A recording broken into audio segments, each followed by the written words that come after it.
ప్రజల వైపు చూస్తూనే ఉండండి వారాహి 99 టీవీ ఛానల్.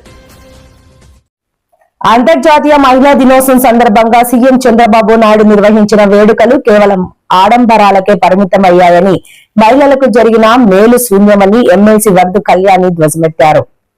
ఎన్నో ఉండేవి, అవేవి ఈ రోజు రావట్లేదు. ఇప్పుడు కొత్తగా వీలు ఇస్తామనేవి కూడా ఇవ్వని పరిస్థితి మనం చూసాం. అలాగే తీసుకుంటే పండగ కానుకలు, పెళ్లి కానుకలు ఇవన్నీ కూడా పునరుద్ధరిస్తామని చెప్పారు. ఎన్నో పండగలు అయిపోయాయి. పండగ అయిపోతుంది, ఉగాది అయిపోతుంది, రంజాన్ అయిపోతుంది, దసరా అయిపోతుంది, దీపావళి అయిపోతుంది, క్రిస్మస్ అయిపోతుంది. కానీ పండగ కానుకలు లేవు, అలాగే పెళ్లి కానుకలు లేవు. ఏవీ లేకుండా మహిళల్ని నెట్ట నిలువుగా మోసం చేసిన పరిస్థితి మనం చూసాము. గతంలో ముఖ్యమంత్రి గారు, అప్పుడు ముఖ్యమంత్రిగా ఉన్న జగన్మోహన్ రెడ్డి గారు సంక్షేమ పథకాలన్నీ టంచన్గా అమలు చేస్తూ మేనిఫెస్టోని ఒక బైబిల్లా, ఖురాన్లా, భగవద్గీతలా భావించి అందులో ఉన్న అంశాలని 99.5% అమలు చేయడం జరిగింది. బటన్ నొక్కి మహిళల అకౌంట్ లో వేయడం జరిగింది. అప్పుడు ఏమనేవారు? ఇదే చంద్రబాబు నాయుడు గారు ప్రతిపక్ష నాయకుడిగా ఉండి ఏమనేవారు? ఈ బటన్ నొక్కడం అదేమైనా గొప్ప పెద్ద పనా? మూలన కూర్చున్న ముసలమ్మ కూడా బటన్ నొక్కుతుంది అని చెప్పారు. మరి 3 పార్టీలు కలిపి 20 నెలలైనా ఆ మూలన కూర్చున్న ముసలమ్మ చేసే పని ఎందుకు చేయట్లేదు అని నేను అడుగుతూ ఉన్నాను. అలాగే విజనరీ అంటారు, 40 ఏళ్ళ ఇండస్ట్రీ చంద్రబాబు నాయుడు గారిది అంటారు. అంత గొప్ప విజనరీ ఆ మూలన కూర్చున్న ముసలమ్మ చేసే పని ఎందుకు చేయలేకపోతుంది అని అడుగుతూ ఉన్నాను. 3 పార్టీలు కలిసిన ఈ ప్రభుత్వంలో ఉన్న నాయకులకి ఆ ముసలమ్మకుండే చావా సత్తా మీకు లేవా?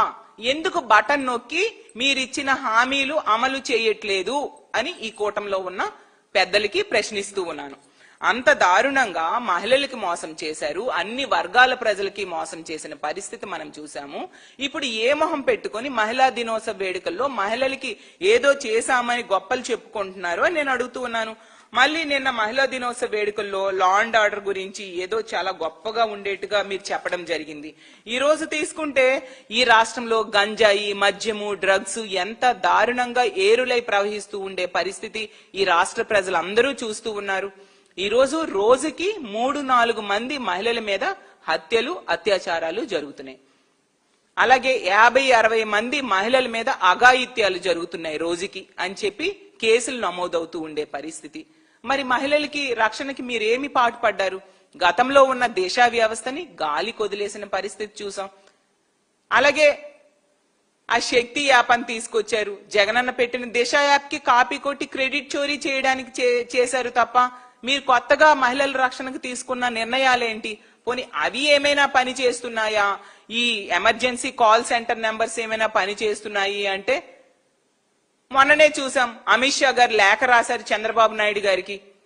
ఎమర్జెన్సీ కాల్ సెంటర్ నంబర్ 112కి కాల్ చేస్తే 26 నిమిషాల వరకు మీ రాష్ట్రంలో ఉన్న పోలీసులు స్పందించట్లేదు. అయ్యా బాబు రక్షించండి అనేసి మహిళలు మొత్తుకొని ఆ నంబర్ కాల్ చేసినా కూడా 26 నిమిషాల వరకు మీ రాష్ట్రంలో ఉన్న పోలీసులు అక్కడికి వెళ్లి మహిళలకు గాని ప్రజలకు గాని రక్షణగా నిలబడట్లేదు. అదే దేశ యావరేజ్ తీసుకుంటే 18 నిమిషాలు మాత్రమే ఉంది. అది ఇప్పటికైనా బుద్ధి తెచ్చుకొని పోలీసులు రెడ్ బుక్ రాజ్యాంగం అమలు కోసం కాకుండా మహిళల రక్షణకి, ప్రజల రక్షణకి ఉపయోగించండి అని చెప్పి గడ్డి పెడుతూ ఒక లేఖ రాయడం జరిగింది. మరి ఇంకా మీ పోలీసు వ్యవస్థ ఏ విధంగా పనిచేస్తుందో దీన్ని బట్టి అర్థమవుతుంది. ఇదా మీరు మహిళలకి రక్షణ కోసం వేసే పెద్దపీట? అలాగే తీసుకుంటే ఈ రాష్ట్రంలో పోలీస్ వ్యవస్థ పనితీరు గురించి కేంద్ర హోంశాఖ నివేదిక ఏం చెప్పింది? ఈ రాష్ట్రంలో ఉన్న రాష్ట్రాలు, కేంద్ర పాలిత ప్రాంతాల గురించి దాని మీద నివేదిక విడుదల చేస్తే చిట్ట చివరి ర్యాంక్ 36వ స్థానం ఈ రాష్ట్రంలో ఉన్న పోలీసుల పనితీరుకి ఇవ్వడం జరిగింది కేంద్ర హోంశాఖ నివేదికలో. ఎంత దారుణం! అంటే ఈ రాష్ట్రంలో పోలీసుల్ని ఎంతసేపు రెడ్ బుక్ రాజ్యాంగం అమలుకి ఉపయోగిస్తూ ఉన్నారు తప్ప చట్టాల అమలుకి, బిఎన్ఎస్ చట్టాల అమలుకి ఉపయోగించట్లేదు అనేది ఈ నివేదిక ద్వారా స్పష్టమైంది. అలాగే వాళ్ళ కలెక్టర్స్ కాన్ఫరెన్స్ లో చంద్రబాబు నాయుడు గారే చెప్తూ ఉన్నారు.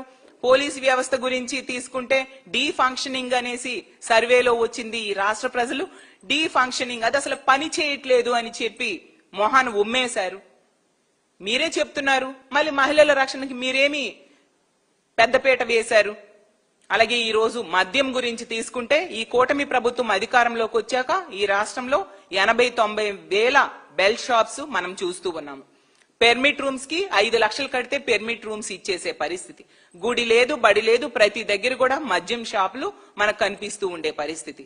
ఈ రాష్ట్రంలో కూటమి పాలన అధికారంలోకి వచ్చాక మహిళలు ఇంట్లో ఉన్న రక్షణ లేదు, బయట ఉన్న రక్షణ లేదు, స్కూల్కి వెళ్ళిన రక్షణ లేదు, పని ప్రదేశంలో కూడా రక్షణ లేదు.